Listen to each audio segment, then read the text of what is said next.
Karen Newell always had a way with men. She had men falling all over her. And her new husband was no exception. He was just so happy that he had met this wonderful girl. She was very good looking. She was accomplished. And not long after they married, she was pregnant. I remember how much he was looking forward to having a child. A child he would never meet. Her husband was murdered in front of her. These carjackers demanded his wallet and then started shooting. But the investigation would lead authorities deep into a tangled web of secrets. He was head over heels in love with her, too. The two of them are having sex on the beach. It looked awfully suspicious. And leave them wondering, was the carjacker really a jealous lover? He certainly would have had motive to kill John. Or was Karen's 9-month marriage a setup from the start? It was greed and money that put John in his grave. Orange County, Florida, February 20th, 1994. It was late Sunday night on a lonely stretch of rural highway. It's basically in the middle of nowhere, in between Cocoa Beach and Orlando. But that night, something stood out among the scrub pine and orange groves. A car pulled over on the side of the road, and a young woman waving frantically to passing drivers. She flags down a couple of them. And every time one stopped, she made the same desperate appeal. Help, help, my husband's been shot. Her name was Karen Newell, and the man sprawled out on the pavement beside the car was her husband, John. John has been shot multiple times.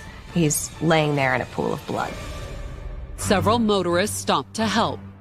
Karen is hysterical when she calls 911. She sounded extremely distraught, screaming. Within minutes, a sheriff's deputy arrived at the scene, but there was little he could do for John. The first deputy responding radioed back. He actually confirmed that it was a gunshot victim and appeared to be deceased. According to Karen, she and her husband had been driving home to Orlando after a day at the beach when the car started having mechanical trouble. This was just, somebody that had really bad luck. But as Karen told the deputy, their luck soon turned far worse. She said that not long after John got out to pop the hood, a small sedan pulled up behind them. She was able to give a detailed description of the vehicle that drove up. Karen said that there had been 3 men in the car, and they hadn't stopped to help. She was able to identify a sticker that said "Bad Boy" on the back of this alleged vehicle. According to Karen, she had remained hidden, watching as 2 of the men got out of the car. She said she laid in front of the vehicle, and that's why the people didn't seem to see her. But Karen said she saw what happened next. They demanded John's wallet, and the robbery went bad, and John was just shot multiple times. Karen told the deputy that when the shooting stopped, the men had jumped into their car and sped away, leaving John bleeding on the side of the road. Her husband was murdered in front of her. In fact, according to Karen, the robbers had done more than just murder her husband. They had also murdered the father of her unborn child. She had announced to a couple of the motorists she was pregnant.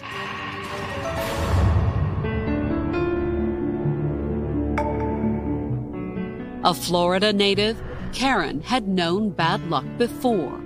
Karen Newell had a rough life. And it had started in childhood. She had some abuse in the past. However, her difficult upbringing did little to dampen her spirits. Karen was very lively, vivacious. She was very energetic. She loved to party. She really enjoyed herself. And by the time she had finished high school, she had blossomed into a beautiful young woman. People turned their heads when she walked by. She had men falling all over her, basically. But while there was no shortage of suitors, she had little success in love. By her late 20s, Karen had been married and divorced twice. After high school, she had several failed relationships.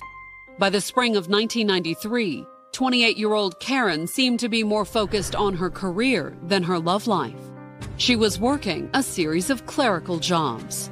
She's always had a job. She's always worked for legal aid or doing nursing or something. And the pretty brunette was also entering local beauty pageants, trying to launch her modeling career. It was something she enjoyed. You know, it made her feel good as an individual as well. And that March, Karen's luck with men appeared to change when she walked into a suburban Orlando bar and met John Newell. John was sitting there drinking alone. John, a successful local mechanic, was on the rebound, recently divorced from his first wife. A Navy nurse, she had returned from service abroad with shocking news. She had met somebody while she was gone, developed a relationship, and decided to end it with John. Which explains why John had gone to the bar that night. He was getting extremely lonely and was going out more and more. But he wouldn't be lonely for long. As soon as Karen saw John sitting alone at the bar, she asked him to dance. I'm sure she found him quite attractive. He was a good-looking, blue-eyed, and he had a really easygoing personality. That wasn't all the master mechanic had going for him either. He was making a good wage. He had 2 cars, and he had a savings account, and life was really, starting to pick back up for him. By the end of the night, John had picked up Karen, too. She ended up going home with him. The first night they met, they had wild sex. However, Karen and John's one-night stand quickly turned into something more. John fell in love with this woman head over heels. He was ecstatic. He was just so happy that he had met this wonderful girl and it hit it off. He said that she was very good looking, that she was professional, that she was accomplished. Karen was just as enthusiastic about John. John was quite a catch, so she didn't want to let that one slip away. The relationship soon turned serious. It went very quick. Seemed like she almost immediately moved in with him. And on May 22nd, 1993, barely 2 months after their first passionate night together, John and Karen were wed. And he said, "We're getting married and I'm in love with her," and he was very happy. He was just ecstatic over it. There was more good news on the way. Soon after their wedding, Karen told John that her modeling connections had led to a new job. She was working on a TV production. However, Karen's new job did come with a demanding schedule. She was working quite hard at it and had to leave quite often. She would take off for days on end. But she would always come home. She was still having a very healthy sexual relationship with John. And she promised John that eventually the money would be good. It was going to make them rich. He started saying how she's a financial genius, how he'll be retired in 5 years. They would need the money. Just 7 months into their marriage, Karen announced that she was pregnant with the couple's first child. John was extremely happy about that. I remember the day he came to work declaring that she was pregnant, how happy he was and how much he was looking forward to having a child. John wanted what most other guys his age wanted to settle down with a beautiful wife in a middle-class neighborhood with a family. He was content with that. He was content with the way things were working. And with the prospect of a baby on the way, the couple seemed closer than ever. John was very in love with Karen. There was a lot of passion in the relationship. They tried to keep that passion alive, too. A few days after Valentine's Day 1994, they even planned a quick beach getaway. It was a day off, and they were looking forward to just having some downtime at the beach. And on Sunday morning, February 20th, John and Karen packed up the car and drove an hour east from Orlando to the ocean. The beach that Karen and John went to was Cocoa Beach. It's a very nice beach. It's great surf. After a day at the ocean, they headed back to Orlando, making a few stops along the way. They stopped off at John's favorite barbecue place for a meal, and then they went to a surf shop to pick up something before heading back. Karen Newell is driving because she reportedly didn't have anything to drink that day, and her husband John was in the passenger seat. But just past the toll booth, when the couple turned off the 528 and onto State Road 520, something went wrong. Her and her husband are messing with the tape player in the car, and she swerves and she hits something. That's when Karen says, "Oh, John, the car seems to be acting kind of funny. I think we need to pull over." And so she pulls the car over, and John gets out, and that's when he ends up in trouble. Coming up, the authorities launch a massive manhunt for John's killers. It's really a mystery, and it's a whodunit case. But they also have questions for the grieving widow. That story didn't make sense. Orange County, Florida, February 20th, 1994. It was late Sunday evening when 29-year-old Karen Newell's husband was gunned down on a lonely stretch of highway outside Orlando. When the detectives arrived at the scene of the murder, John Newell was already dead. He was laying in his own blood, face up. John died of multiple gunshot wounds, including one right to the head. Karen told the police that she and John had initially pulled over because of car trouble, but they had barely stopped before things got worse. Carjackers had just pulled up right alongside their vehicle and demanded John's wallet. Moments later, according to Karen, one of the men shot John repeatedly, She witnessed this homicide or this murder. which meant that Karen was able to give the sheriff's deputies a detailed description of the men and their car. She was able to identify part of the license plate numbers. She was able to identify a bad boy sticker that was on the back of the vehicle.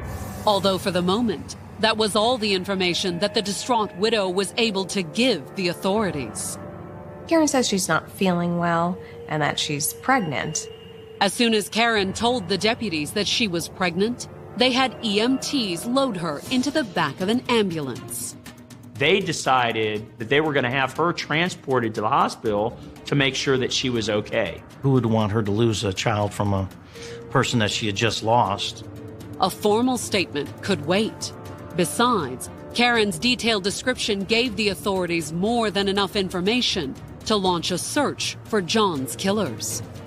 They put out an all-points bulletin for a vehicle matching Karen's description.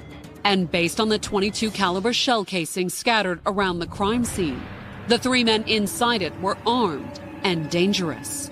The murder weapon was not located at the scene, so it was obviously suggested that murder weapon went with the shooter. In fact, John's killers had fled so quickly that they had even neglected to take his wallet. John Newell's wallet was sitting in the vehicle. But had they fled quickly enough? That night, the authorities focused their efforts on finding the car with the bad boy sticker in the rear window. They searched for this vehicle over a 5 or 6 county span. They had a roadblock set up at 528 and the toll booth. Obviously, every car that came through, we were asking, and the deputies were asking, have you seen this car, the description? Meanwhile, investigators from the Orange County Sheriff's Department drove to the hospital, hoping to interview Karen.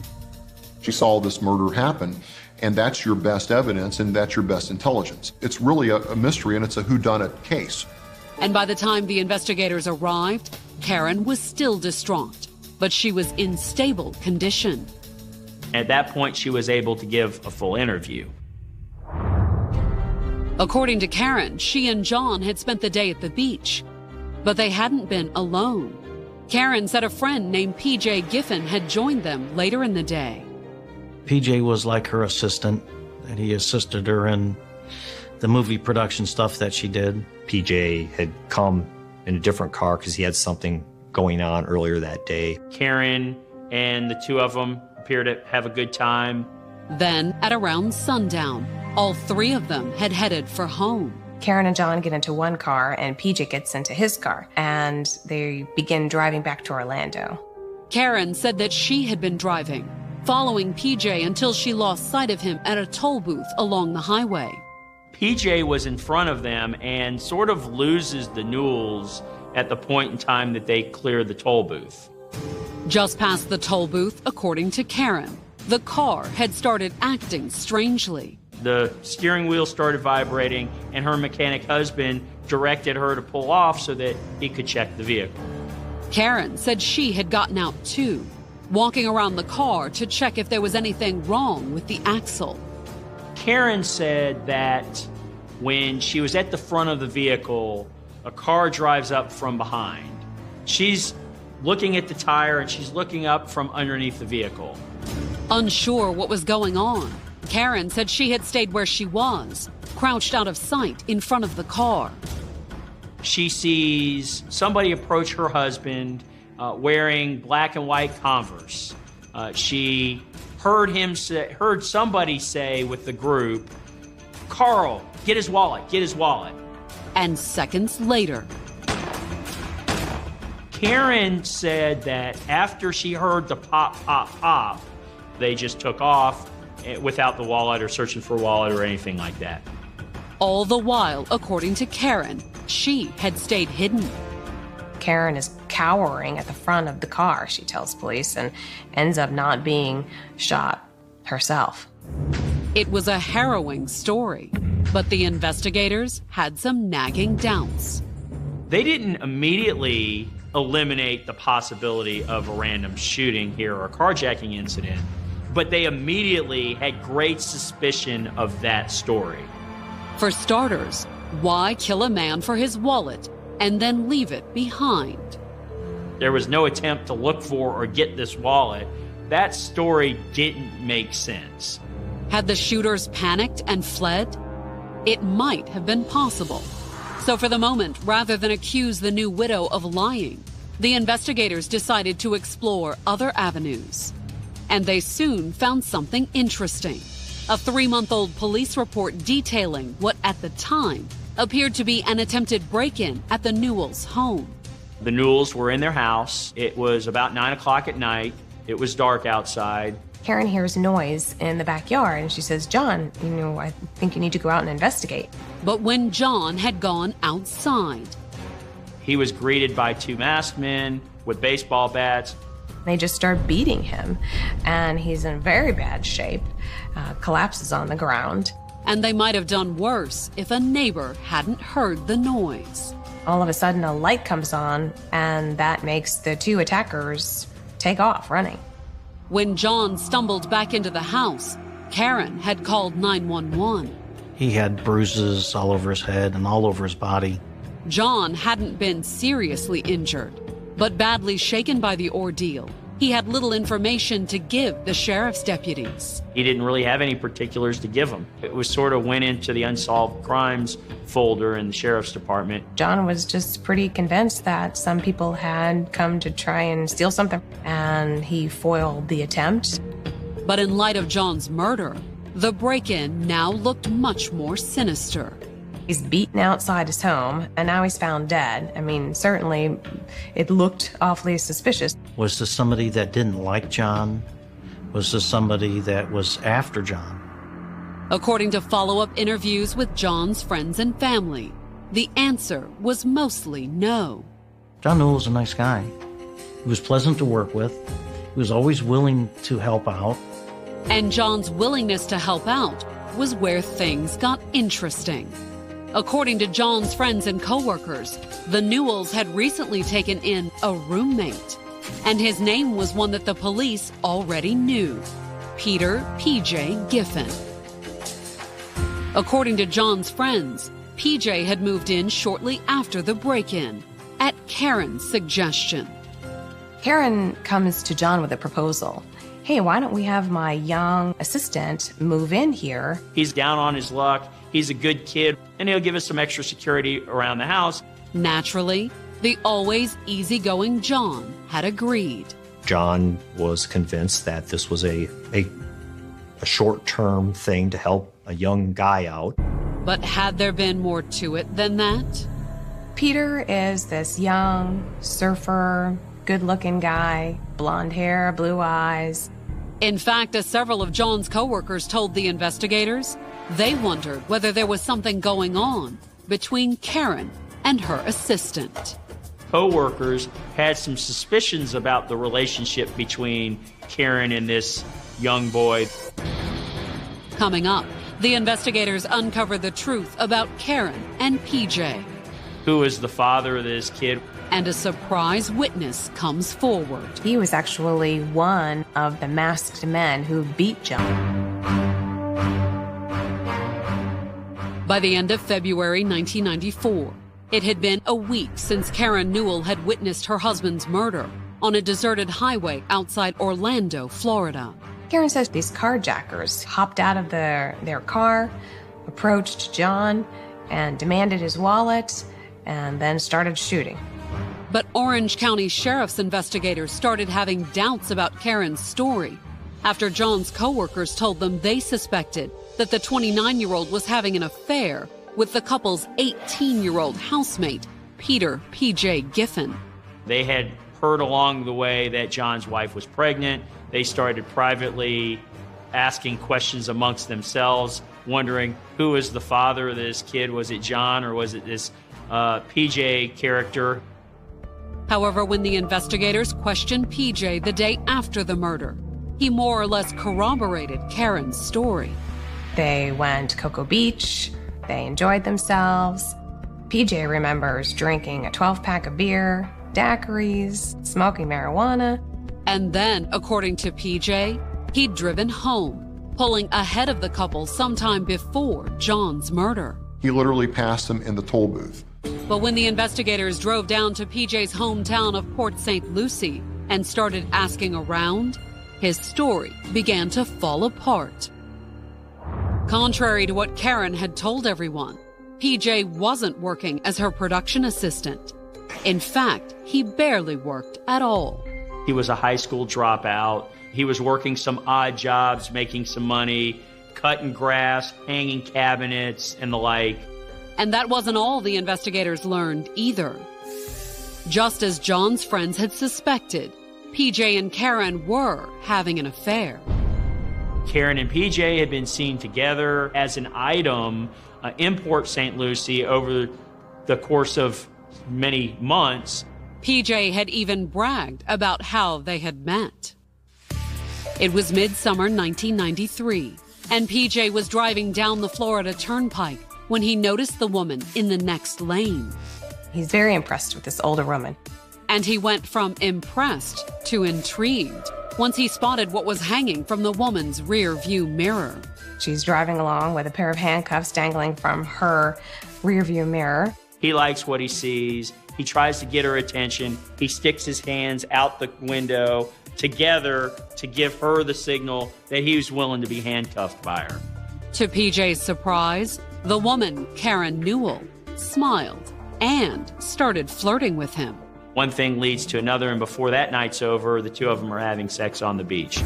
As best the investigators could determine, there was no TV production job for PJ or Karen.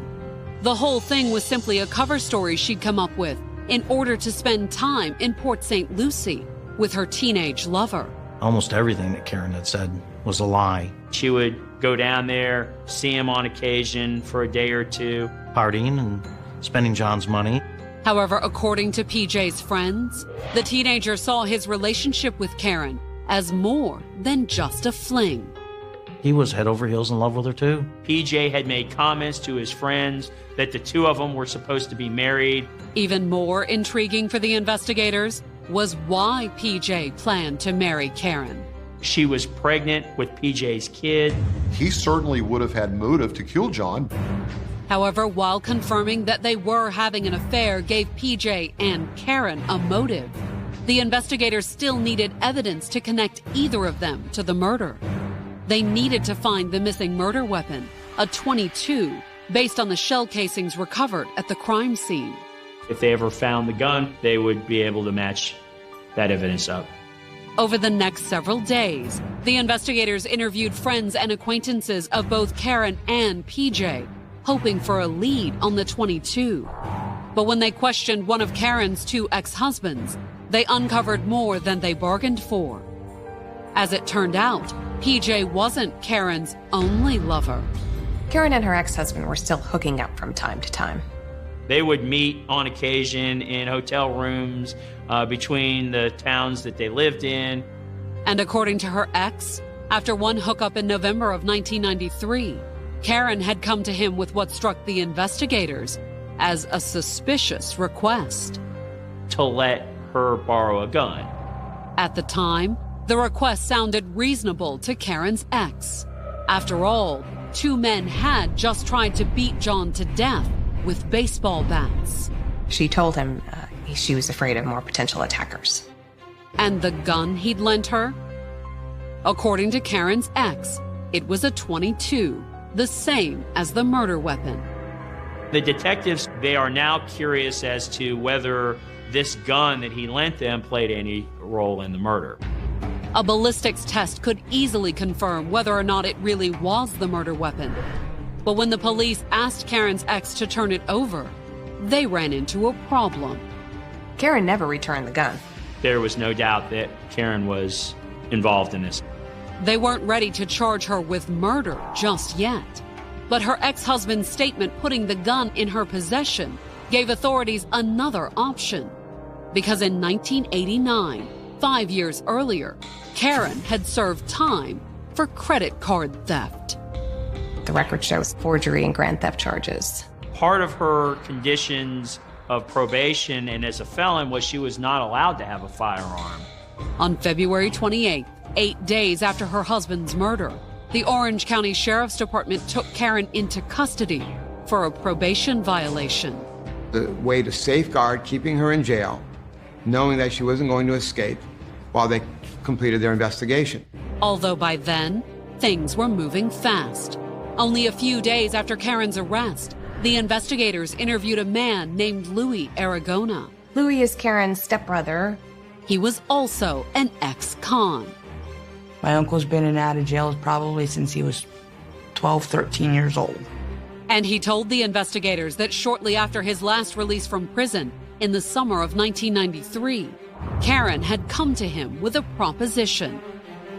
She had told them that she had insurance money, up to $500,000 in life insurance on him. Bump off John and I'll give you some of the insurance money. According to Louis, he'd had nothing to do with the shooting on the side of the road. Instead, he told the police that he knew about an earlier failed attempt that Karen had orchestrated in November of '93 using another man named P.J. Giffen. The plan was that they would kill him right there in his front yard. Unfortunately for Karen, what happened was as this beating took place, there was a lot of noise that John was making. The neighbors started coming out of their houses and turning on their lights. Louis said that with lights coming on and neighbors looking out their windows, PJ had fled. Karen's plan has been foiled. That wasn't the end of it, though. Louis told the investigators that when Karen came to him days after the attack, asking him to help them try again, he turned her down. But not PJ. By Thanksgiving of 1993, the Newells had a new roommate, and it happened to be P.J. Giffen. Louis claimed that he didn't know exactly how Karen and PJ had pulled off the murder, but that didn't matter much to the investigators. When Louis said that PJ was involved in the attack of John at the Newell residence in November of 1993, that was a huge break in the case. Or it would be if Louis was telling the truth. So immediately after his statement, the investigators went to work trying to track down the one part of Louis' story that would leave a paper trail.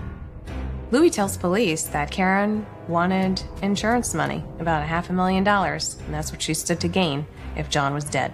They got a search warrant, and they executed the search warrant on a safe deposit box that was in Karen's name, and they found many, if not all of the policies, copies of those contained in that safe deposit box. And considering that Karen and John had been married less than 9 months, there were quite a few of them. Shortly after Karen and John got married, Karen took out a $250,000 life insurance policy on John. And then along the way, over the next several months, Karen found other supplemental life insurance policies to take out on John in smaller amounts, $50,000 here, $70,000 there. Altogether, The multiple policies added up to the number Louis had given them, $500,000. Investigators believed that Karen's ultimate motive in marrying John might have just been to take out insurance policies and get rid of him. Karen Newell was kind of looking for the easy life, someone to take care of her. And in the week between John's death and her arrest for violating probation, Karen had already started cashing in. During that interim time period, Karen notified the insurance companies of her husband's murder, and some of the smaller policies actually paid off on those. But now, thanks to Louis' statement, it was Karen and PJ's turn to pay. On March 28, 1994, a few days after taking PJ into custody, Karen and her teenage lover were both charged with the murder of John Newell. It was a relief. As bad as everything was, it was the one ray of sunshine. Coming up, the authorities press PJ to turn on his lover. The mastermind is who they wanted. But will it turn out to be the one they expect? PJ wanted John out of the picture. By August of 1995, prosecutors were busy preparing for jury selection in the trial of Karen Newell. The 31-year-old was charged with masterminding the February 1994 murder of her husband, John Newell. You had this wife who was essentially a cold-blooded, greedy killer, and she had this plan. In fact, the Orange County, Florida authorities were convinced Karen had been planning John's demise ever since she met him at a suburban Orlando bar in March of 1993. She targeted this man, John, for the sole purposes of getting rich off of his murder. Karen Newell married him in May of 1993 and immediately took out a $250,000 life insurance policy. And she had continued taking out policies throughout the couple's 9-month marriage. As much life insurance policy as she could get approved. About $500,000, and that's what she stood to gain if John was dead. However, while the authorities were convinced that she had arranged her husband's death, she wasn't accused of pulling the trigger. According to the indictment, it was Karen's teenage lover, Peter P.J. Giffen, who had gunned John down on a deserted stretch of rural highway. The prosecution theory was that Karen masterminded the death of her husband and used PJ to pull the trigger. And the prosecutors figured that seducing the young man was all part of Karen's plan. She convinced a young, dumb, unsuspecting 18-year-old boy to commit murder because she was giving him good sex. She promises him a very comfortable life and lots of money if he would just follow her plans. She also promised him a child. Karen had told her lover, her husband, and even the police investigating John's murder that she was pregnant. But thanks to her visit to the hospital on the night of John's death, the investigators now knew that was a lie. One of the things they ended up doing at the hospital was they ran a pregnancy test on her. And it wasn't a simple mistake on Karen's part either. She had her tubes tied. She knew that she was incapable of being pregnant and was using it as part of her grand plan of manipulation. In fact, the prosecutors thought Karen's crime was so cold and so calculated that they wanted her to pay the ultimate price. The state declared that we were seeking the death penalty against her. And when it came to proving their case, the prosecutors had a powerful witness. The young man Karen had supposedly seduced into committing murder. Once he was arrested in March of 1994, the investigators had leaned hard on P.J. Giffen, hoping to wring out a confession. They still needed Peter to really put the final nail in the coffin against her, simply because that connected the last dot. They confront him in this interview with all the evidence that they have against him. And since he was 18 when he committed the crime, the investigators had some pretty good leverage, too. The threat of a death sentence. He was fair game. He's an adult and was treated as such. The teenager had quickly cracked. When you're looking at life or death, family roles against family, friends against friends, lovers against lovers. In the interrogation room, PJ confirmed that he and Karen had been having a torrid affair ever since their chance encounter on the Florida Turnpike. She showed PJ a good time. The two of them had sex every time they could. The teen also admitted to being in on Karen's murder plot. Peter said he was completely manipulated by Karen, that he was so mesmerized by her that he was brainwashed and wasn't even thinking straight anymore. And after their first failed attempt on November 14, 1993, PJ said that Karen had come up with a new plan. On the morning of February 20th, 1994, John Newell, Karen Newell, and PJ Giffen, the three of them, decide that they want to spend the afternoon at the beach. According to PJ, Karen had come up with an excuse for him to drive his own car. Then, on the way back to Orlando, he laid in wait for the couple just past the toll booth. And that's when Karen says, "Oh, John, the car seems to be acting kind of funny. I think we need to pull over."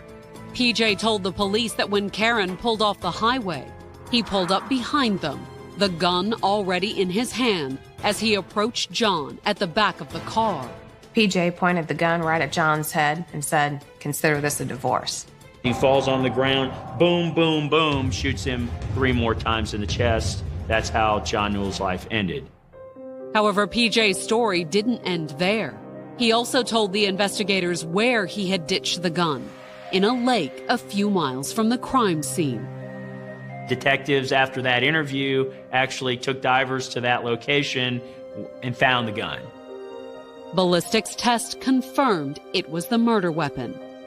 Investigators matched the gun to the bullet casings that were found by John's dead body. That wasn't all the investigators were able to confirm either. The serial numbers on the gun also tied it back to Karen.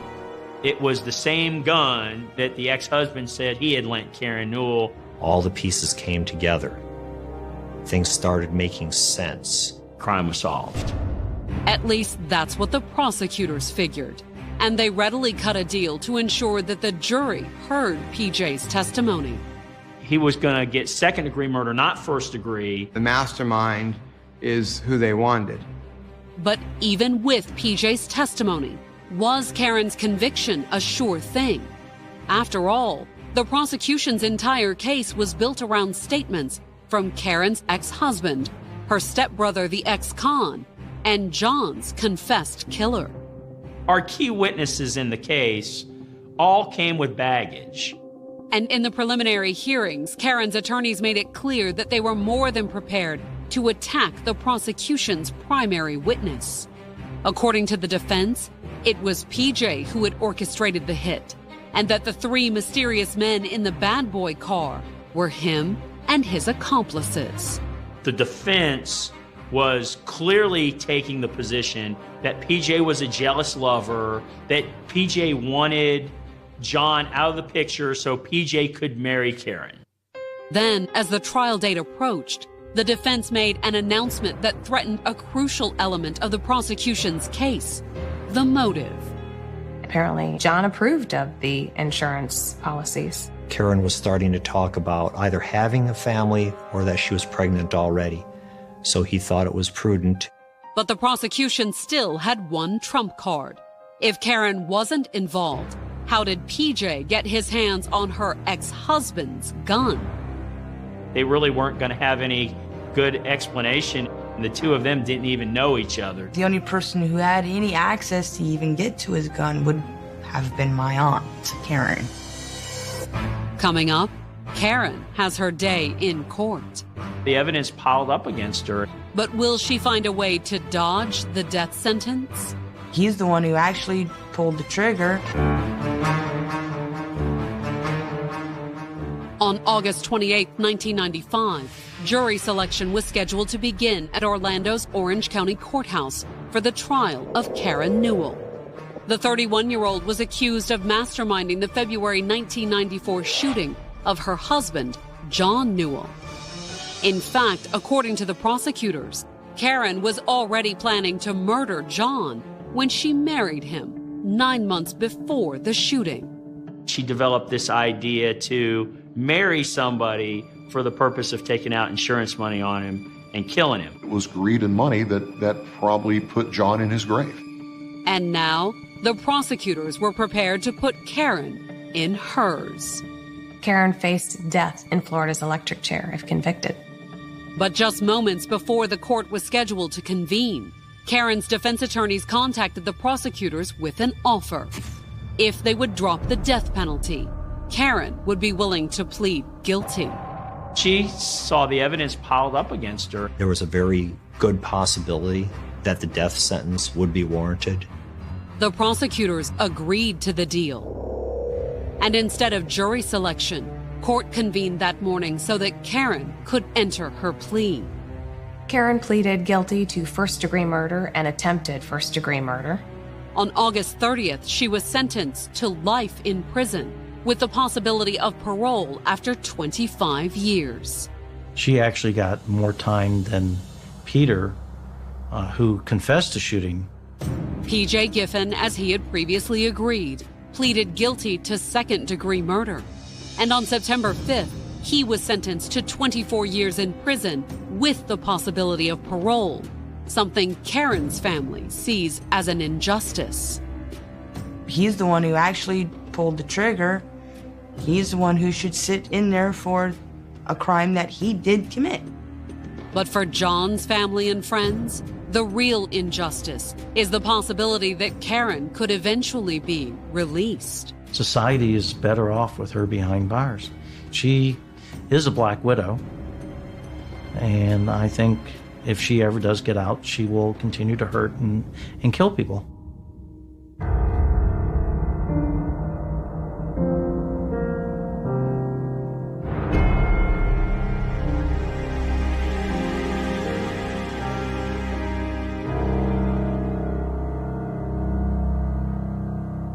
In the autumn of 1930, the southern coast of England carried the kind of silence that could make even ordinary houses feel mysterious after dark.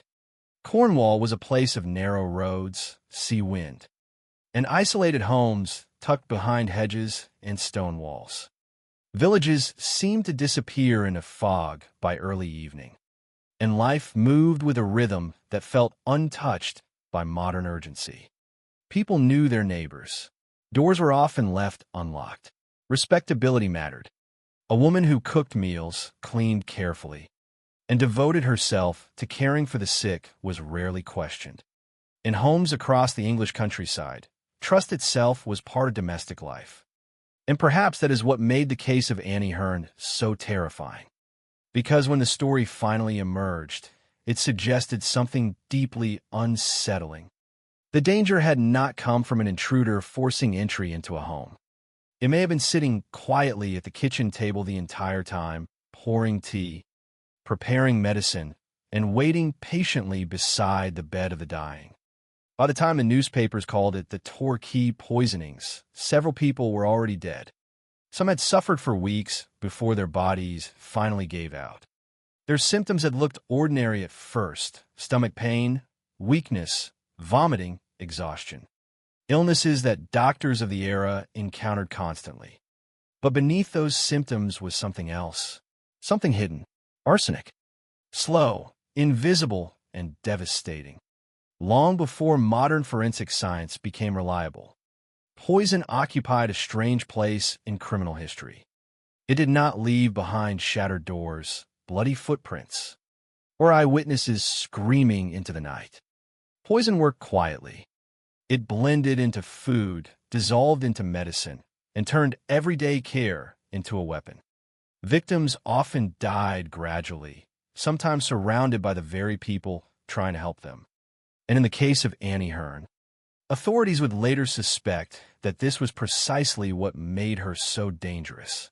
She did not appear frightening. She did not behave violently. By nearly every public account, she appeared calm, soft-spoken, and hard-working. She was known for cooking meals, for tending to the ill, for being dependable. The image that survives in historical accounts is not one of rage or chaos, but composure. A woman who knew how to appear sympathetic. A woman who understood how easily kindness could disarm suspicion. In October of 1930, that appearance of normality still remained intact. At the center of the story was a married couple named William and Alice Thomas. Annie worked within their household as a housekeeper. Investigators would later believe that Annie had become emotionally attached to William Thomas and may have wanted Alice removed from the picture entirely. But at the time, none of that existed publicly. To outsiders, it was simply another respectable English household. Then came the picnic. On October 18th, 1930, Annie, William Thomas, and Alice Thomas traveled to Bude, a coastal town known for its cliffs and sea air. The outing appeared ordinary. Nothing about the day suggested it would become one of the most infamous episodes in British poisoning history. Annie prepared salmon sandwiches to bring along for the trip.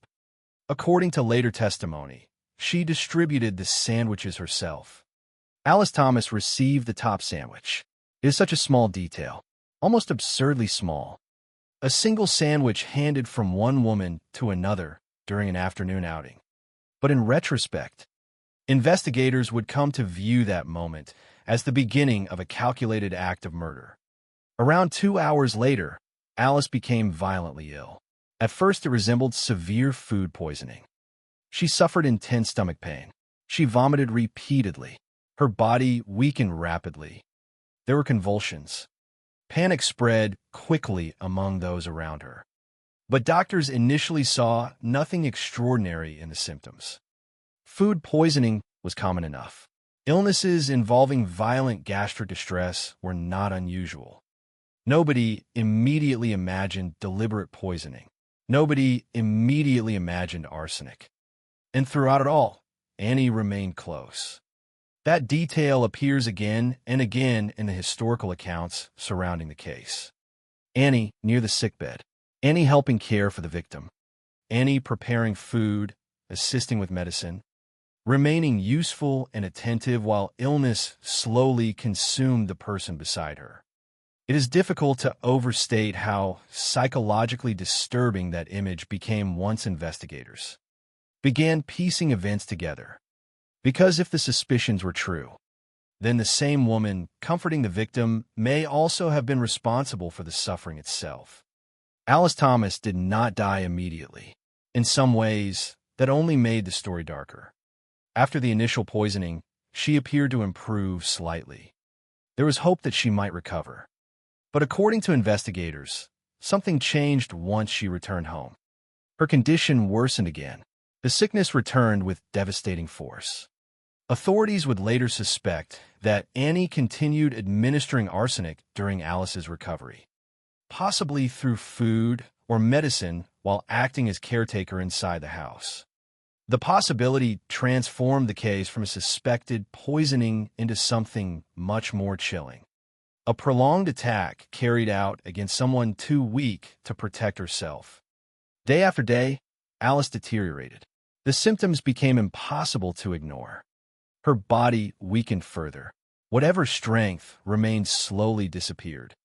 Finally, on November 4th, 1930, Alice Thomas died in a hospital in Plymouth. By then, doctors were no longer dealing with a mystery illness. Examinations revealed massive quantities of arsenic inside her body, enough to leave little doubt that this had been deliberate poisoning. A murder investigation began to take shape almost immediately. And once investigators looked backward, they started seeing troubling patterns. Other deaths, other illnesses, other moments in which Annie Hearn had occupied the familiar role of caregiver while someone nearby slowly declined. The case widened rapidly. Attention turned toward Annie's own family history.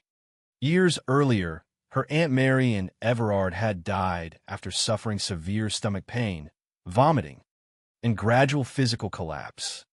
At the time, doctors believed the death had been natural. But later examination revealed large amounts of arsenic in her remains. Then there was Annie's sister, Minnie Everard. who had died in 1930 after enduring symptoms that closely resembled chronic arsenic poisoning. Weakness, nerve pain, vomiting, exhaustion. Most haunting of all, Minnie had reportedly written in her diary that she feared Annie might be poisoning her. That diary would later become one of the most emotionally disturbing elements of the entire case, even though it was ultimately excluded from court proceedings. By late 1930, authorities were beginning to suspect they were dealing not with a single murder, but potentially a pattern stretching back years. Yet before police could fully confront Annie Hearn with the growing suspicions against her, she vanished. Shortly after Alice Thomas died, Annie disappeared entirely. Her coat was later discovered near cliffs at Lew, creating the appearance of suicide. For a brief period, investigators believed she might have thrown herself into the sea. The image seemed plausible, a guilty woman overwhelmed by exposure, ending her life before arrest. But the truth turned out to be stranger. Annie was alive. She had adopted another identity, Annie Faithful, and fled to the seaside town of Torquay. There, astonishingly, she once again sought work as a housekeeper. The detail feels almost surreal in retrospect. While newspapers across Britain discussed the poisoning investigation and police searched for her whereabouts, Annie allegedly resumed the same kind of domestic role that had placed her in intimate proximity to previous victims. It was this disappearance and rediscovery in Torquay that ultimately gave the case its enduring name, the Torquay poisonings. As the story spread, public fascination intensified. Britain in the early 1930s was deeply familiar with stories of violent men, robbers, gang members, murderers driven by rage or greed. But female poisoners occupied a uniquely disturbing place in the public imagination. They challenged assumptions about safety inside the home. They weaponized caregiving itself. In newspaper coverage of the period, Annie Hearn was not described as monstrous in appearance. That was part of what unsettled people. She looked ordinary, respectable, like someone who could easily pass unnoticed in any quiet English town. The Daily Mail eventually offered a reward for information leading to her capture. Her photograph circulated publicly. The search became national news. Then, finally, a breakthrough came from an unexpected source. An architect in Torquay recognized Annie from newspaper images and contacted police. In February 1931, she was arrested. Authorities discovered she had been living under a false identity for months. By then, the public narrative surrounding Annie Hearn had hardened into something chilling. To many people, she was no longer merely a suspect. She was believed to be a hidden poisoner who had moved silently through households, caring for the sick while death followed behind her. Yet despite the fear, suspicion, and sensational headlines, one question remained unresolved. Could any of it actually be proven in court? Because suspicion, even powerful suspicion, is not the same as evidence. And poison cases, especially in the early 20th century, were notoriously difficult to prosecute. Arsenic left traces, yes, but proving precisely who administered it and when was another matter entirely. There were no witnesses who claimed to see Annie place poison into food. No confession. No direct evidence tying her hand to the fatal doses. What investigators possessed instead was a pattern. A deeply troubling pattern involving illness, proximity, arsenic, and death. And as the case moved toward trial, Britain became transfixed by a possibility almost more frightening than murder itself. The possibility that someone could kill repeatedly, quietly, intimately, and still walk free. Long before the name Annie Hearn appeared in newspaper headlines across Britain, before investigators began speaking publicly about arsenic and exhumations, and before the public became obsessed with the possibility of a female poisoner hiding behind the image of a devoted caretaker, there existed only an ordinary-looking woman moving quietly through the social world of southern England. Her real name was Sarah Ann Everard. She had been born in Lincolnshire in 1895, in an era when reputation and domestic respectability carried enormous social weight. Britain at the turn of the 20th century was a society structured around appearances, routine, and class expectations. Women were often judged less by ambition than by their ability to maintain order inside a household. Reliability mattered.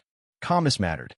The ability to cook, clean, and care for the ill was not merely practical.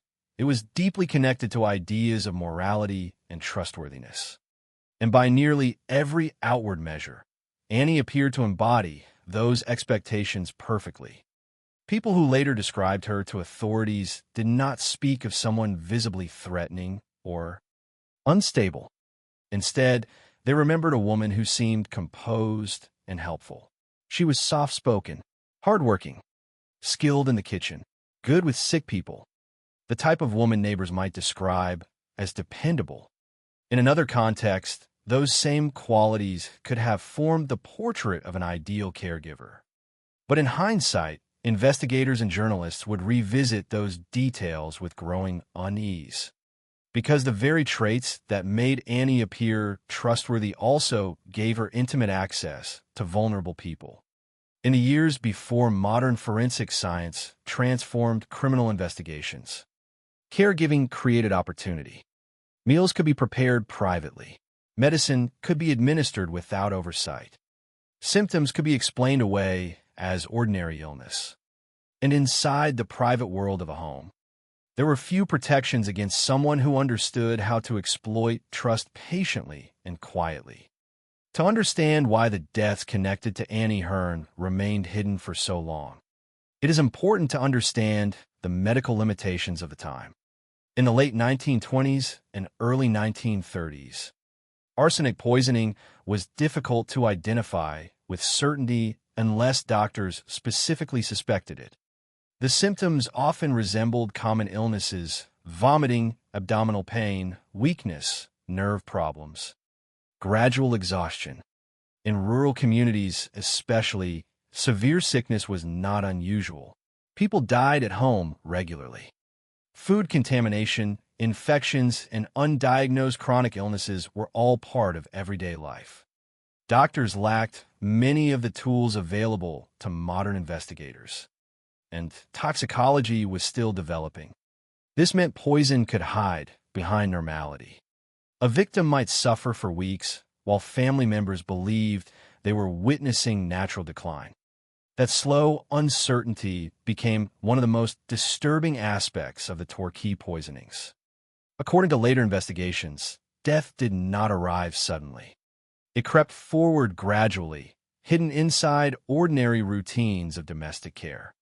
The first death later linked to Annie involved her aunt, Mary Ann Everard.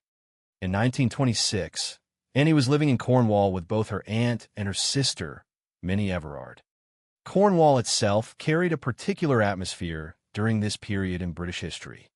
Coastal towns remained relatively isolated compared to major cities. Communities were smaller. Privacy was common.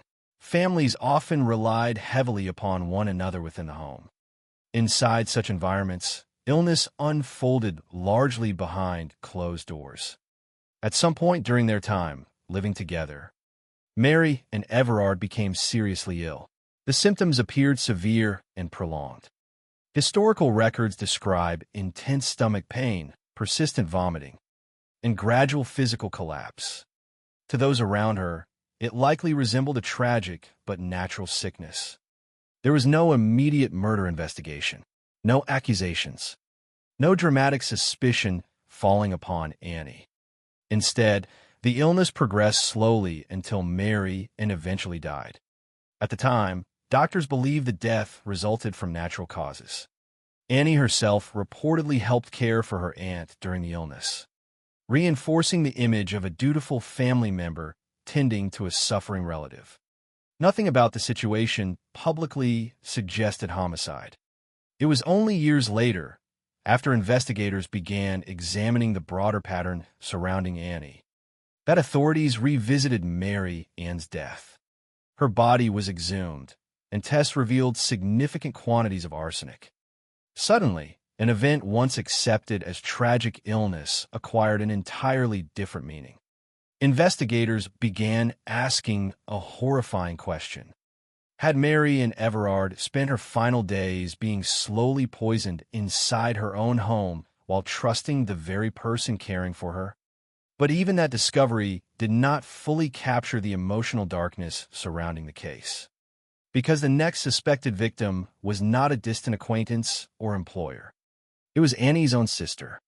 In 1930, Minnie Everard also became ill, like Marion before her. Minnie experienced symptoms that aligned closely with chronic arsenic poisoning. There was weakness, vomiting, exhaustion, nerve pain, a gradual deterioration that drained strength from her body over time. The suffering appears to have unfolded slowly enough that fear and confusion had time to settle into the household. Unlike sudden violence, poisoning creates a terrible uncertainty for victims. There is no single moment when danger becomes undeniable. Instead, illness arrives in waves. Symptoms improve slightly, then worsen again. Doctors search for explanations. Family members hope recovery remains possible. Meanwhile, the victim continues living in close proximity to the person suspected of causing the suffering. What makes Minnie's case especially haunting is the fact that, according to later reports, she began to suspect the truth herself. Minnie allegedly wrote in her diary that she believed Annie might be poisoning her. That detail transforms the story into something psychologically devastating. It suggests a woman trapped inside her own declining body while beginning to fear that the danger existed not outside the house, but within it. Imagine the isolation of such a realization in 1930. Imagine suspecting that your own sister, the person helping prepare meals, offering care, and remaining physically close during illness, might also be responsible for your suffering. Yet suspicion alone could not save Minnie. She died during the summer of 1930 before any formal criminal investigation emerged. Her diary, though deeply unsettling to later observers, would ultimately be excluded from evidence during Annie's trial. Legally, Minnie's private fears remained unproven accusations. But emotionally, the diary became one of the most chilling pieces of the entire story because it hinted at something larger than individual murder. It hinted at betrayal within the intimacy of family life itself. By the time Minnie died, Annie Hearn still did not publicly resemble a murderer. She remained a woman moving quietly through domestic spaces, presenting herself as respectable and sympathetic. Part of her ability to maintain that image came from her repeated reinvention of identity. Historical accounts show that Annie often constructed alternative versions of herself depending on circumstance. She claimed at times to be a widow whose husband, a doctor, had died during the First World War. She used different names and aliases. Such reinvention may not have appeared suspicious initially. In the years after World War I, Britain contained countless individuals marked by loss and instability. Widows were common. Reinventing one's circumstances to seek employment or sympathy did not automatically invite scrutiny. But later investigators would view Annie's shifting identities as evidence of calculated deception. The use of aliases suggested someone comfortable constructing false narratives in order to gain trust and opportunity. And, perhaps more importantly, it allowed Annie to move between communities without fully carrying the weight of her past behind her. The social structure of domestic employment also benefited her.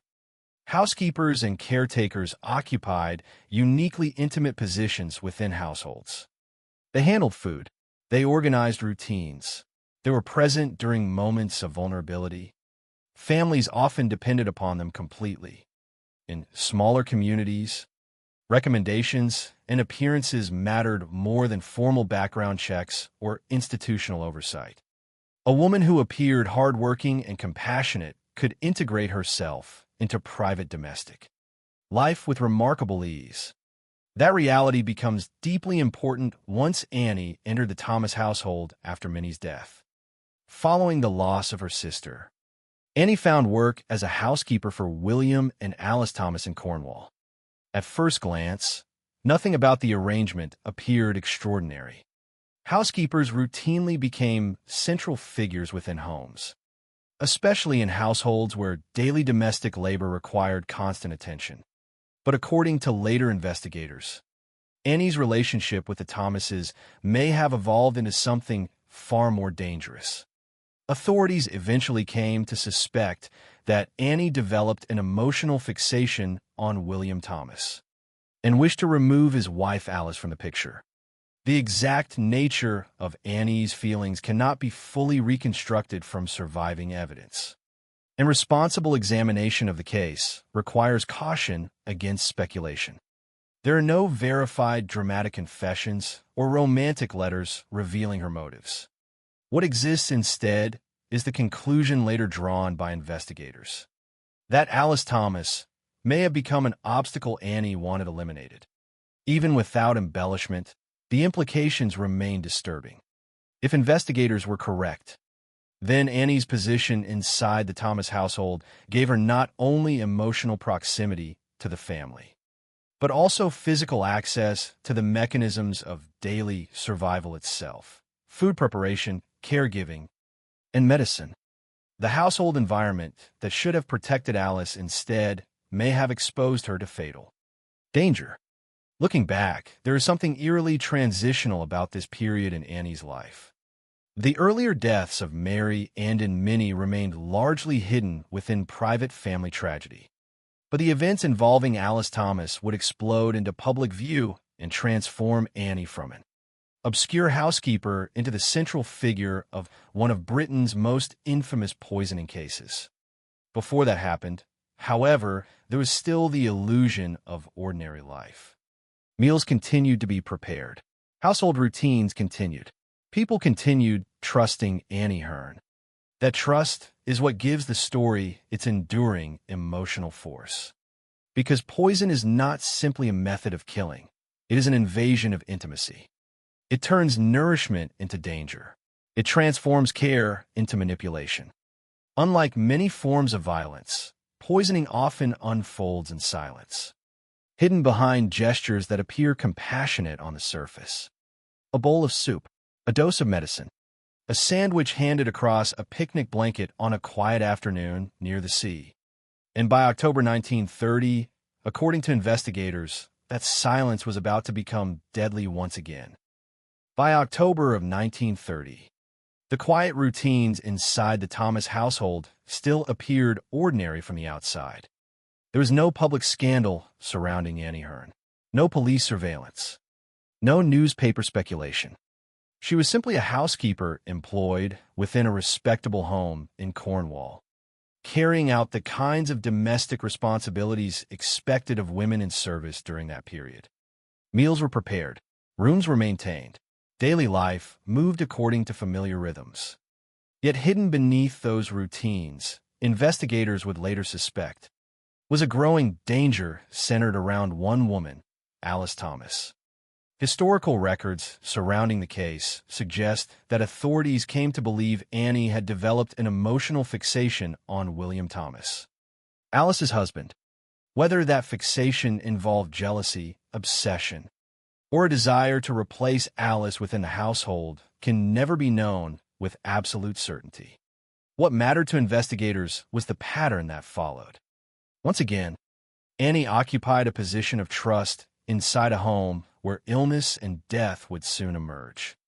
And once again, food would become central to the story. On October 18, 1930, Annie, William Thomas, and Alice Thomas traveled together to Bude, a coastal town known for dramatic cliffs and sea air. It was the sort of outing many English families enjoyed during quieter autumn weekends. Even now, looking back across nearly a century, there is something unsettling about how ordinary the day appears at first glance. No violent argument was reported. No visible signs of tension disrupted the excursion. There was only a simple picnic shared between 3 people near the Cornish coast. Annie prepared salmon sandwiches for the outing. Later testimony would emphasize a detail that seemed insignificant at the time, but became critically important afterward. Annie personally distributed the sandwiches herself. According to accounts presented later, Alice Thomas received the top sandwich. It is impossible to know whether anyone present paid attention to the moment. Most likely they did not.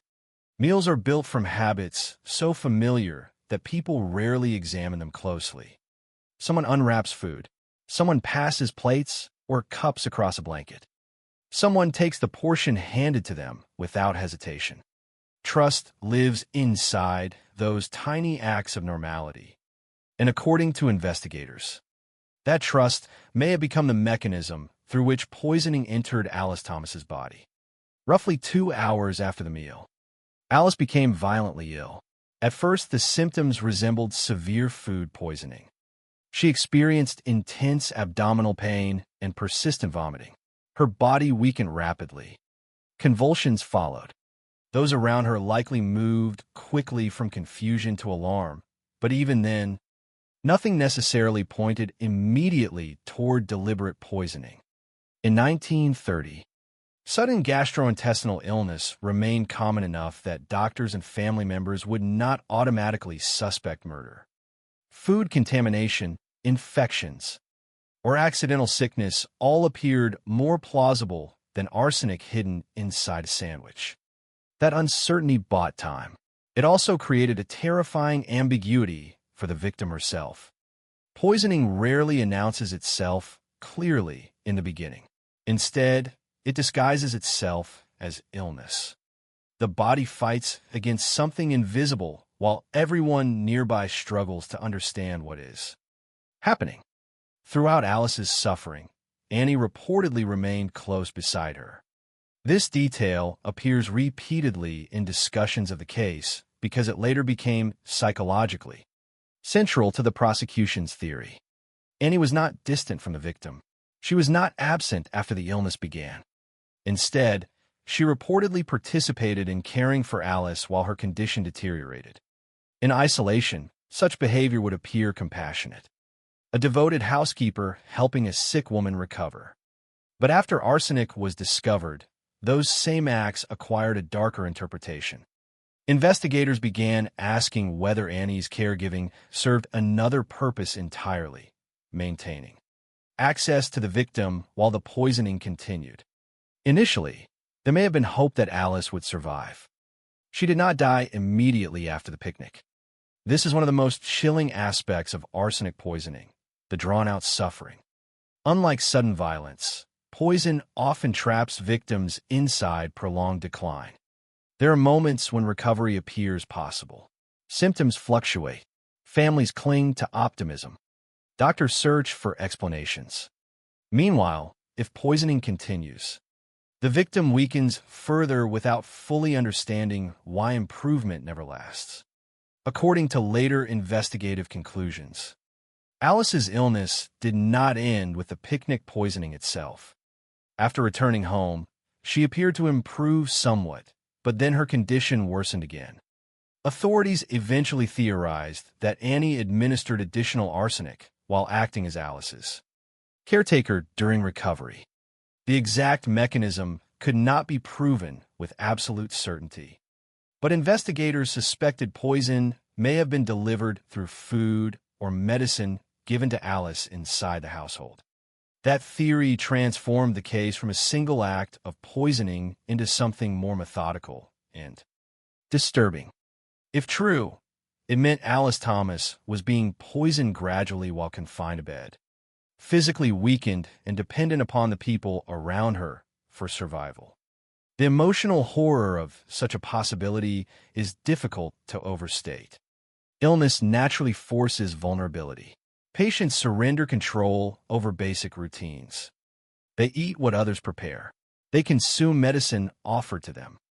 They trust caregivers to help restore health. According to investigators, Annie may have exploited precisely that vulnerability. Alice's condition steadily declined. The symptoms intensified. Her body weakened further as the poisoning progressed.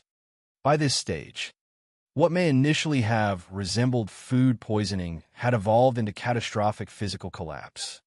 Eventually, Alice was taken to a hospital in Plymouth. But by then, whatever damage arsenic had inflicted upon her body had already become overwhelming. On November 4th, 1930, Alice Thomas died. Her death marked the moment when suspicion hardened into criminal investigation. Medical examinations revealed enormous quantities of arsenic in her body, levels too significant to dismiss as accidental contamination or ordinary illness. For investigators, the discovery changed everything. Arsenic poisoning was no longer a theory. It was a confirmed reality. And once authorities accepted that Alice Thomas had been murdered, attention rapidly shifted toward the people closest to her during the illness. Annie Hearn quickly became central to that focus. Several factors drew investigators toward her almost immediately. She had prepared the picnic food. She had distributed the sandwiches. She had remained heavily involved in caring for Alice throughout the illness. And perhaps most troubling of all, once authorities began examining Annie's past more carefully, they discovered earlier deaths surrounding her that appeared disturbingly similar. The deaths of Mary and Everard and Minnie Everard suddenly demanded renewed scrutiny. Both women had suffered symptoms compatible with arsenic poisoning. Both had died while Annie remained close to them as caretaker or family member. And in Minnie's case, there existed the deeply unsettling allegation contained within her diary that she herself feared Annie was poisoning her. The investigation into Alice Thomas's death, therefore, became something larger than a single murder. Inquiry. It began evolving into a possible pattern. Yet even as police interest intensified, Annie herself remained outwardly calm for a brief period. There was no dramatic public confession, no obvious attempt to defend herself in newspapers. Instead, what happened next only deepened suspicion further. Shortly after Alice Thomas died, Annie disappeared entirely. Her sudden absence became one of the defining turning points of the entire case. Authorities searching for her discovered her coat near cliffs at Looe, creating the appearance of suicide. For investigators at the time, the scene initially seemed plausible. A woman overwhelmed by guilt and public suspicion throwing herself into the sea fit neatly into the emerging narrative surrounding the poisoning case. The coast itself added to the grim imagery. Cornwall's cliffs carried an atmosphere both beautiful and dangerous, windswept, isolated, and unforgiving. A disappearance into the ocean would not have been impossible. For a brief period, authorities considered the possibility that Annie Hearn was dead. But the uncertainty surrounding her disappearance only increased public fascination. If she had killed herself, it might suggest guilt. If she remained alive, then where had she gone? And why flee unless she feared what investigators were uncovering? The answer emerged gradually and transformed the case into national news. Annie had not drowned. She had vanished deliberately. Under the alias Annie Faithful, she traveled to Torquay, a seaside town in Devon. Even more astonishingly, she reportedly resumed seeking employment as a housekeeper. The detail horrified the public once it became known. According to the growing image presented by newspapers, a suspected poisoner had escaped detection and quietly inserted herself back into domestic life under another identity. The symbolism was almost impossible for journalists to resist. A woman accused of poisoning people through food and caregiving disappearing into another English household felt less like ordinary crime and more like the plot of a Gothic novel. Public fear intensified rapidly. Newspapers circulated Annie's photograph across Britain. The Daily Mail offered a substantial reward for information leading to her capture. Discussions about female poisoners, hidden identities, and the vulnerability of private homes spread through the press. The story resonated because it violated assumptions people desperately wanted to believe. that danger could be recognized easily, that killers looked threatening, that homes remained safe from deliberate cruelty. Annie challenged all of those assumptions simultaneously. She looked respectable. She worked inside homes. She cared for sick people. And according to investigators, death seemed to follow behind her. Eventually, the manhunt reached its conclusion in Torquay itself. An architect reportedly recognized Annie from newspaper images and informed police. In February 1931, authorities arrested her.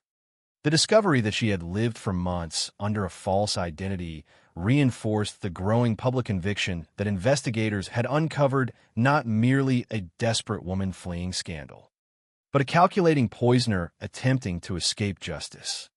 Yet despite mounting suspicion, the central legal challenge remained unresolved.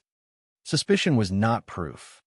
The prosecution still needed to convince a jury that Annie Hearn had intentionally administered arsenic to Alice Thomas and to Minnie Everard. There were no eyewitnesses to the poisoning itself, no confession, no direct observation of arsenic being mixed into food. The case instead rested upon patterns, toxicology findings, and the deeply disturbing sequence of illnesses surrounding Annie's presence. And as Britain prepared for one of the most closely watched poisoning trials of the era, another question quietly emerged beneath the headlines. If Annie Hearn truly was guilty, how many victims had already died before anyone finally noticed the pattern? The death of Alice Thomas marked the point at which private tragedy transformed into a full criminal investigation. Until then, the illnesses surrounding Annie Hearn had existed largely within the closed world of households and family circles, hidden behind explanations that sounded medically plausible for the time. Severe stomach illness did not automatically suggest murder in 1930. Neither did gradual physical decline. But once toxicology examinations revealed enormous quantities of arsenic inside Alice's body, authorities could no longer treat the case as unfortunate illness or accidental poisoning. Someone had deliberately administered poison. And the deeper investigators looked, the more disturbing the emerging pattern became. In the earliest phase of the investigation, police attention focused naturally on opportunity and proximity. Who had prepared the food Alice consumed before becoming ill? Who remained close to her during the course of her suffering? Who possessed consistent access to meals, medicine, and daily care? Annie Hearn's name repeatedly returned to the center of those questions. Investigators learned that Annie had prepared the salmon sandwiches eaten during the outing debut. According to accounts later presented, she had personally distributed them. Alice Thomas had received the top sandwich. On its own, that detail might not have proven anything. But the situation changed dramatically once authorities began suspecting that Alice had been poisoned a second time during recovery. That theory was critical because it implied not a single accidental contamination, but a sustained effort to ensure the victim died. Police and medical investigators now faced a terrifying possibility that someone inside the household had continued administering arsenic while Alice lay weak and vulnerable in bed. Annie's role as caregiver, therefore, became central to the inquiry. Witnesses and investigators increasingly viewed her constant presence around the sick woman not merely as concern, but as potential access.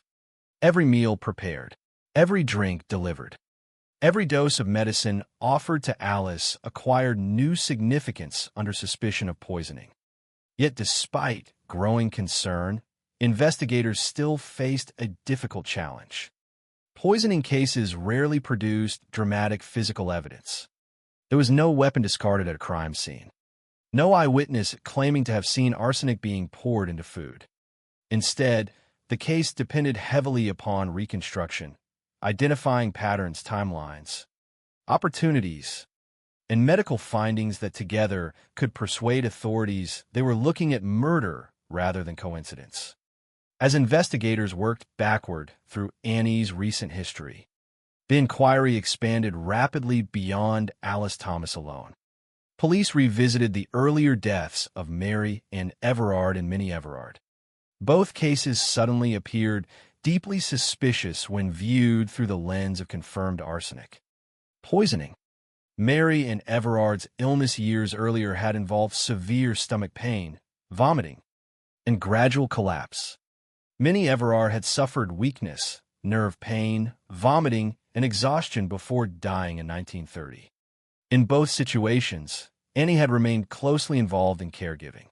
Investigators ordered further examination, including exhumations. The results intensified suspicion dramatically. Arsenic was discovered in the remains. What had once appeared to be separate family tragedies now seemed potentially connected by a common thread: Annie Hearn's presence. For police, the investigation evolved into the possibility of a serial poisoner operating quietly over several years. Yet even as authorities assembled toxicological evidence, another complication emerged: motive. Prosecutors and investigators attempted to understand why Annie would allegedly poison the people closest to her. In Alice Thomas's case, they believed they saw a possible explanation. Authorities suspected Annie had developed an emotional fixation on William Thomas and wished to remove his wife from the household. But the earlier deaths remained harder to explain cleanly. Financial motives were not clearly established within the available evidence. There were no dramatic confessions or written plans outlining Annie's intentions. Instead, investigators relied upon behavior patterns and circumstances surrounding the deaths themselves. This uncertainty complicated the case.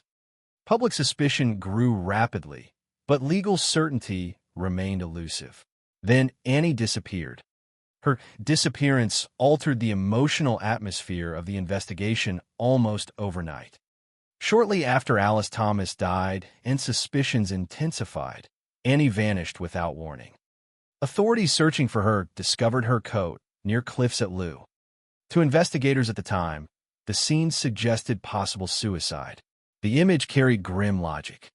A woman facing growing suspicion for poisoning may have chosen to end her life rather than face arrest and public disgrace. Cornwall's coastline added dramatic weight to that theory. The cliffs overlooking the sea were dangerous and isolated, capable of swallowing evidence easily. For a brief period, police genuinely considered the possibility that Annie Hearn was dead. But even in those early days, uncertainty lingered. No body was recovered. The absence of physical confirmation created doubt. And as days passed, investigators began considering another possibility. Perhaps the abandoned coat had been staged deliberately to mislead police and create the illusion of suicide. If true, that would suggest planning, deception, and calm calculation even under immense pressure. Public fascination intensified enormously during this phase of the case. Newspapers recognized immediately that the story contained all the elements capable of gripping national attention: poison, hidden identities, suspicious deaths, and a respectable woman at the center of the investigation. The image of a female poisoner carried unique psychological force in early 20th century Britain. Male violence was familiar to the public imagination. But women accused of poisoning disrupted assumptions about domestic safety itself. Poison transformed kitchens, caregiving, and intimacy into potential instruments of murder. The Daily Mail eventually offered a reward for information leading to Annie's capture. Her photograph appeared in newspapers across the country. Readers followed updates obsessively. The idea that a suspected poisoner might still be alive, moving quietly through English towns under an assumed identity, generated both fear and fascination. Unlike crimes committed impulsively or publicly, poisoning suggested patience and concealment. It implied someone capable of smiling, serving meals, and maintaining composure while carrying deadly intentions beneath the surface. Investigators now pursued two parallel goals simultaneously: proving the poisonings and locating Annie herself. The search stretched beyond Cornwall as authorities circulated descriptions and photographs nationally. Then, in a development that seemed almost cinematic, the breakthrough came not from sophisticated detective work, but from public recognition. An architect in Torquay reportedly recognized Annie from newspaper coverage and contacted police. The revelation shocked many observers. Annie had not fled the country. She had not disappeared into criminal underworlds or remote isolation. Instead, under the alias Annie Faithful, she had quietly relocated to Torquay and resumed life under another identity. Most disturbing of all, she reportedly sought employment again as a housekeeper. To the public, that detail reinforced the prosecution's emerging narrative in the most chilling possible way. If investigators were correct, then Annie had returned almost immediately to the very type of environment that allegedly enabled the poisonings in the first place: the private domestic household. The discovery intensified fears that without recognition or arrest, additional victims might have followed. In February 1931, Annie Hearn was arrested. Police discovered she had been living under the false identity for months. The arrest became a major national event. Newspapers portrayed it as the capture of a mysterious woman who had hidden herself behind respectability while leaving death in her wake. Yet beneath the dramatic headlines, investigators still faced serious evidentiary problems. Poisoning cases depended heavily upon scientific interpretation, and early 20th century forensic science remained imperfect. Authorities possessed toxicological evidence showing arsenic in victims' bodies. They possessed evidence that Annie had purchased weed killer containing arsenic. They possessed suspicious patterns involving illness and caregiving. But direct proof remained limited. No witness had seen Annie administer poison. No confession existed. No document conclusively outlined her intentions. Even Minnie Everard's diary, the emotionally powerful allegation that Annie might be poisoning her, would later face legal challenges regarding admissibility. This gap between public certainty and legal certainty became increasingly important as prosecutors prepared their case. In newspapers and public discussion, Annie Hearn was already being treated by many as guilty. The accumulation of suspicious deaths seemed overwhelming to ordinary observers. The image of the devoted caretaker, who might secretly be a poisoner, proved almost impossible for the public imagination to resist. Yet inside a courtroom, suspicion alone could not secure conviction. Prosecutors needed to establish that Annie deliberately administered arsenic and caused the deaths. Beyond reasonable doubt, that standard would prove extraordinarily difficult to meet. The investigation, therefore, became not only a search for evidence, but also a battle over interpretation. Did the pattern of deaths demonstrate deliberate murder, or merely tragic coincidence amplified by fear and media attention? Could arsenic findings alone establish criminal responsibility? Did Annie's disappearance indicate guilt or panic from an innocent woman overwhelmed by suspicion? Every fact in the case carried competing meanings depending upon perspective. Annie's caregiving could be interpreted as compassionate or manipulative. Her use of aliases could suggest criminal deception or social reinvention. Her disappearance could imply guilt or terror. The ambiguity gave the case enormous psychological complexity. It also made the coming trial one of the most closely watched poisoning prosecutions of its era. By the time authorities finalized charges against Annie Hearn, the investigation had transformed her from an obscure domestic worker into a national symbol of hidden danger within ordinary homes. The prosecution prepared to argue that Annie had poisoned both Minnie Everard and Alice Thomas with arsenic. Meanwhile, public pressure mounted relentlessly. Many people already believed the truth was obvious. But courts do not convict on atmosphere, suspicion, or newspaper headlines. And as the trial approached, the central question remained unresolved. Could investigators actually prove that the quiet, soft-spoken woman sitting in the courtroom was a calculated killer, or would the entire case collapse under the weight of uncertainty?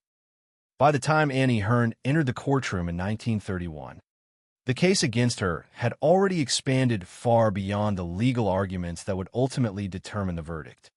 In the minds of many members of the British public, the story seemed emotionally settled long before the trial formally began. Newspapers had spent months describing suspicious deaths, arsenic discoveries, hidden identities, and the image of a quiet caretaker who allegedly moved from household to household while illness followed behind her. The public fascination surrounding the case was immense because it touched anxieties far deeper than ordinary criminal violence. This was not a story about danger lurking in dark alleys or isolated roads.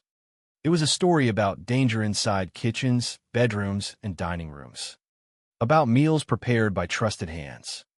About sickness unfolding slowly under the supervision of someone expected to provide comfort and care. Yet despite the emotional power of the accusations, the courtroom demanded something more difficult than suspicion. It demanded proof. Annie Hearn faced charges connected to the deaths of Minnie Everard and Alice Thomas, both alleged victims of arsenic poisoning. The prosecution's task was clear in theory, but extraordinarily difficult in practice. Convince a jury beyond reasonable doubt that Annie had intentionally administered poison and caused their deaths. Poisoning prosecutions in the early 20th century were notoriously complicated. Unlike cases involving direct violence, poison rarely left behind eyewitness testimony or obvious physical acts witnessed in real time. Instead, prosecutors had to construct narratives from scientific findings, circumstantial evidence, and patterns of behavior. Every element of the case against Annie relied upon interpretation, and the defense understood that if enough uncertainty could be created around those interpretations, the entire prosecution might collapse. The atmosphere surrounding the trial reflected the enormous public attention the case had attracted. Newspaper coverage had transformed Annie Hearn into a nationally recognized figure. Reporters and observers filled the courtroom eager to witness what many believed would be the exposure of a calculating female poisoner.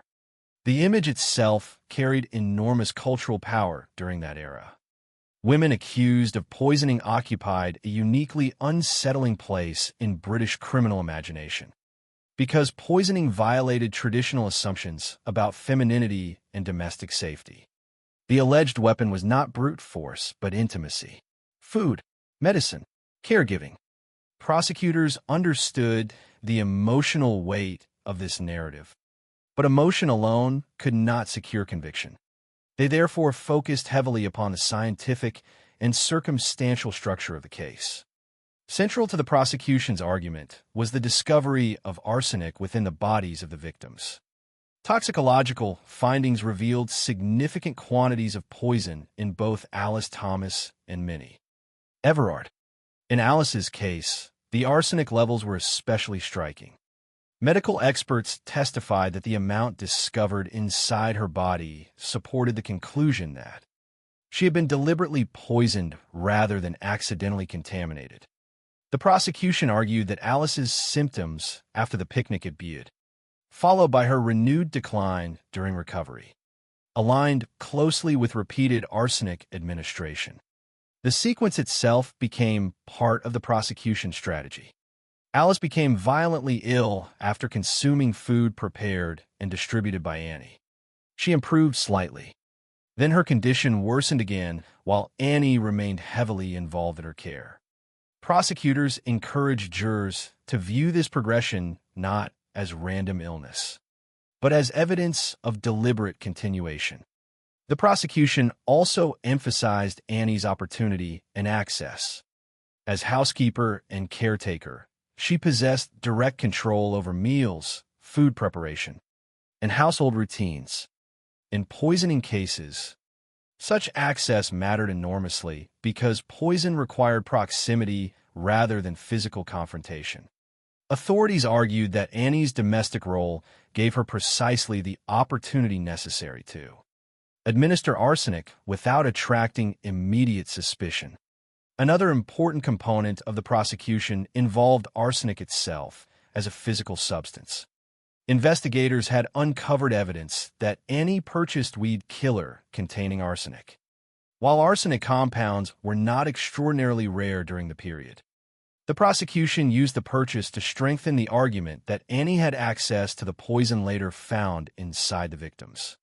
On its own, such evidence did not conclusively establish murder.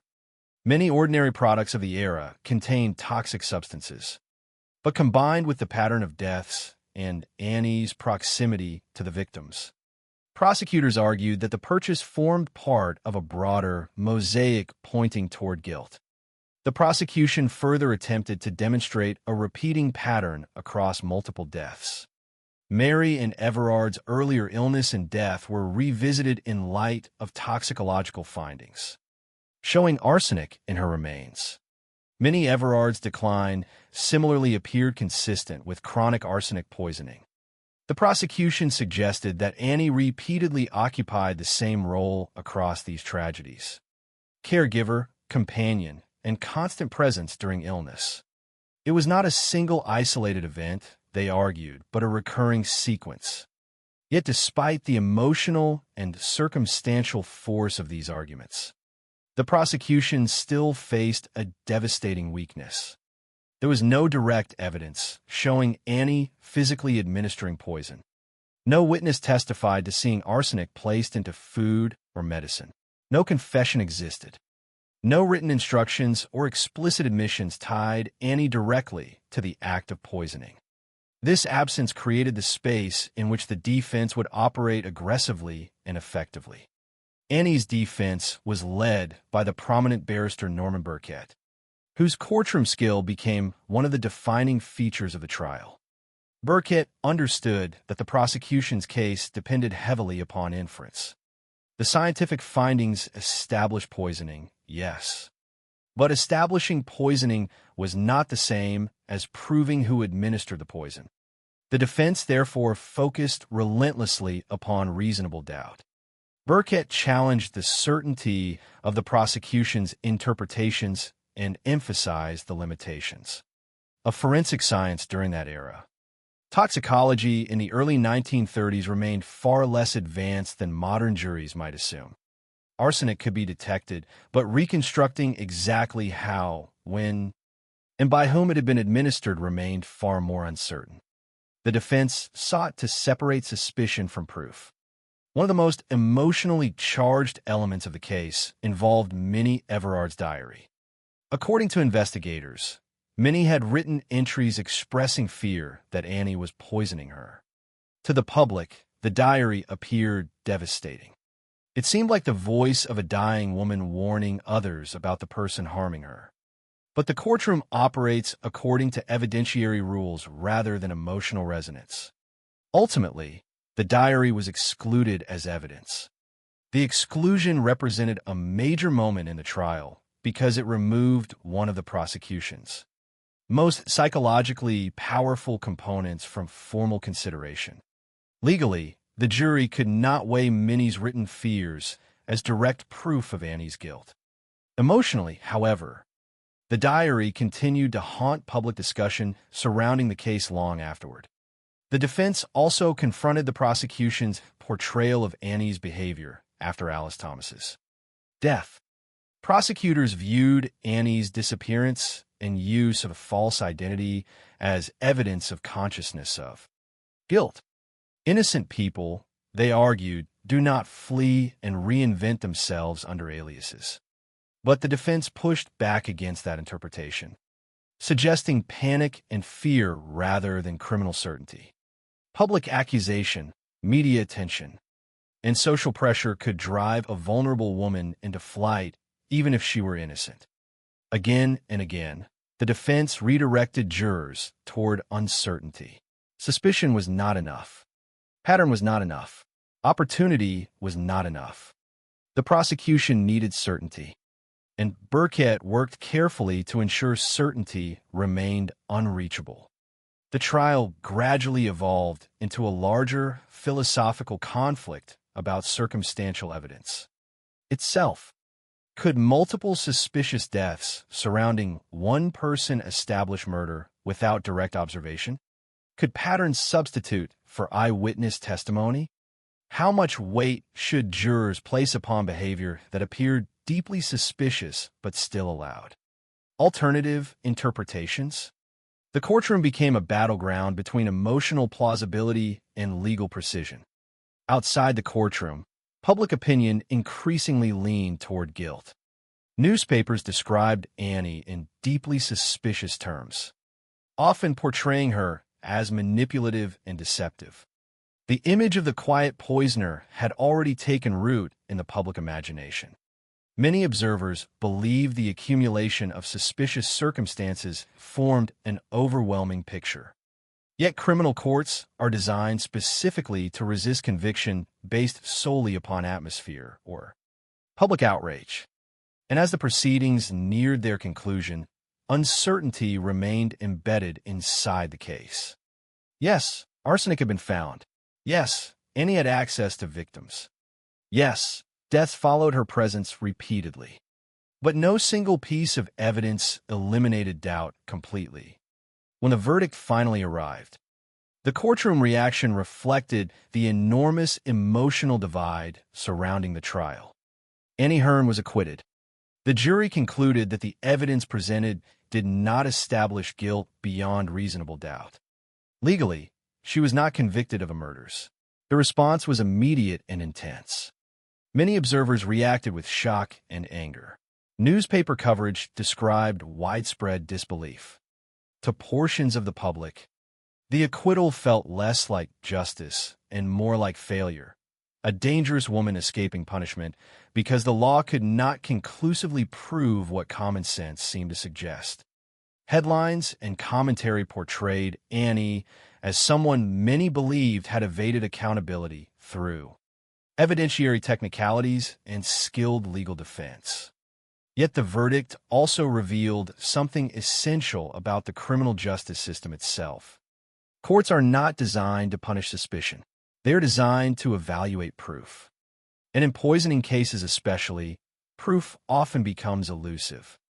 Unlike crimes involving direct physical confrontation, poison leaves behind ambiguity. The killer may never need to stand openly beside the act itself. The weapon dissolves. The violence unfolds internally. The evidence becomes interpretive rather than visual.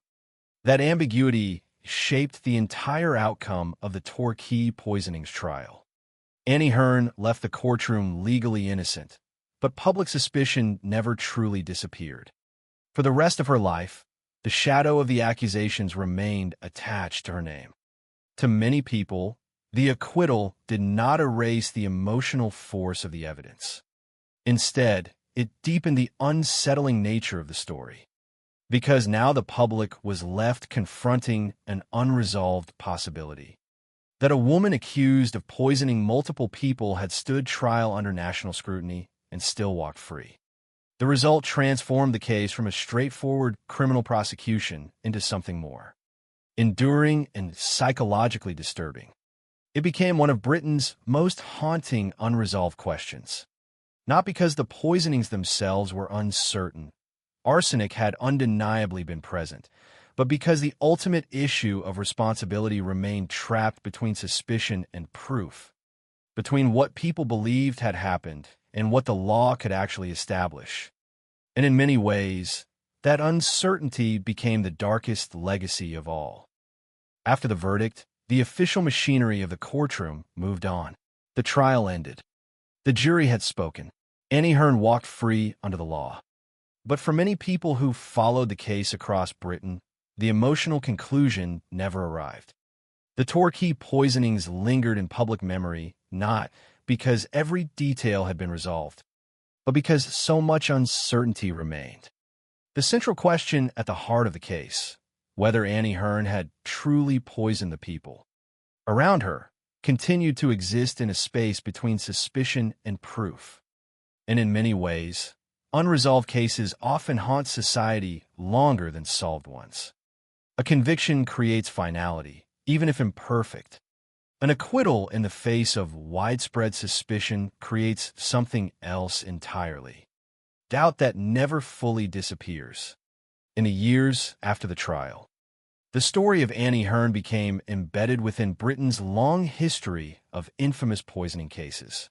What made it especially disturbing was not simply the allegation of murder itself, but the method that allegedly connected the deaths. Arsenic occupied a uniquely terrifying place in criminal history because it exploited trust rather than fear. Unlike a weapon used in open violence, poison could enter ordinary life invisibly. It could be hidden inside food, dissolved into medicine, or administered gradually over days and weeks. Victims often did not know they were being attacked. Families watching over them often believed they were witnessing natural illness, and the person responsible could remain physically close to the victim throughout the suffering, sometimes even receiving gratitude for their care. The Torquay case forced the public to confront that unsettling reality directly. According to investigators, Annie Hearn was repeatedly positioned as caretaker during the illnesses connected to her. She cooked meals. She stayed beside the sick. She helped nurse victims through their suffering. That pattern became psychologically central to the horror of the story because it inverted one of the most basic assumptions of human relationships. That caregiving represents safety. Historically, poisoners have often relied upon intimacy rather than force. Access is their advantage. They do not necessarily overpower victims physically. Instead, they enter the private spaces where trust lowers defenses naturally. The kitchen, the bedside, the medicine cabinet. In the Torquay poisonings, that intimacy became inseparable from public fear surrounding the case. It is one thing to fear a stranger outside the home. It is another thing entirely to fear the person preparing your meals or helping care for you during illness. The method itself also reflected the limitations of forensic science during the early 20th century. Modern audiences sometimes underestimate how difficult poison investigations once were. Today, toxicology and forensic pathology are vastly more advanced. But during the late 1920s and early 1930s, many forms of poisoning could remain hidden behind ordinary medical explanations. Arsenic poisoning in particular often mimicked common illnesses. Victims suffered stomach pain, vomiting, weakness, exhaustion, and nerve problems, symptoms doctors frequently encountered in patients suffering from infections or gastrointestinal disease. In rural or isolated communities, prolonged illness inside the home did not automatically provoke criminal suspicion. This meant that if someone deliberately administered arsenic carefully over time, detection could become extremely difficult unless investigators specifically looked for poison. By the time suspicions emerged, evidence might already be degraded or incomplete. That reality helps explain why the deaths connected to Annie Hearn initially passed without criminal investigation. Mary and Everard's death in 1926 was originally believed to be natural illness. Minnie Everard's decline similarly unfolded without immediate accusations of murder. Only after Alice Thomas died and arsenic was definitively identified did investigators begin revisiting the earlier deaths through a different lens. Once authorities recognized the pattern, previously ordinary illnesses suddenly appeared sinister in retrospect. Yet even then, proving deliberate murder remained enormously difficult. The Torquay poisonings therefore became a case study in the limits of circumstantial evidence. There was undeniable arsenic. There were suspicious patterns. There was access and opportunity. But the absence of direct proof created uncertainty the prosecution could never fully overcome. That legal ambiguity remains one of the defining features of the case even today. Historians, crime writers, and researchers continue discussing Annie Hearn not because the evidence produced certainty, but because it produced persistent suspicion without final resolution. In many ways, the public reaction to the acquittal revealed another important truth about criminal justice. Emotional conviction and legal conviction are not the same thing. Large portions of the British public appeared convinced Annie was guilty long before the verdict was announced. Newspaper coverage amplified that belief continuously. The image of a female poisoner hiding behind domestic respectability proved irresistible to public imagination. Yet courts operate under different standards. Suspicion, even strong suspicion, cannot legally replace proof beyond reasonable doubt. For some observers, the acquittal demonstrated the justice system functioning correctly by refusing conviction without certainty. For others, it represented a catastrophic failure, allowing a possible murderer to escape punishment because poison leaves behind ambiguity rather than visible violence. That divide has never fully disappeared from discussions of the case. Another enduring aspect of the Torquay poisonings involves the possibility of additional victims. Over the decades, some researchers and commentators have speculated that Annie Hearn may have poisoned more people than authorities were ever able to conclusively identify. The pattern surrounding Mary and Minnie Everard, and Alice Thomas naturally encouraged such speculation.